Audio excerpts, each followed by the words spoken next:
வங்கக்கடலில் உருவாகியுள்ள டிட்வா புயல் காரணமாக புதுவை கடற்கரை வழக்கத்தை விட அதிக சீற்றத்துடன் காணப்படுகிறது.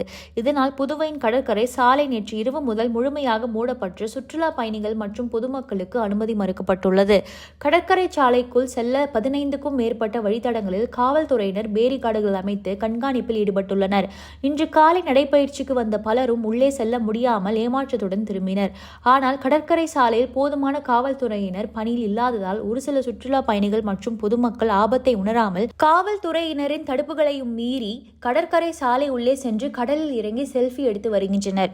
ஒரு சிலரை அங்கு பாதுகாப்பு பணியில் இருக்கும் போலீசார் எச்சரித்து வெளியேற்றினாலும் பெரும்பாலானவர்கள் போலீசாரின் பேச்சை மதிக்காமல் கடலில் இறங்குவதால் உயிருக்கு ஆபத்து ஏற்படும் சூழல் ஏற்பட்டுள்ளது.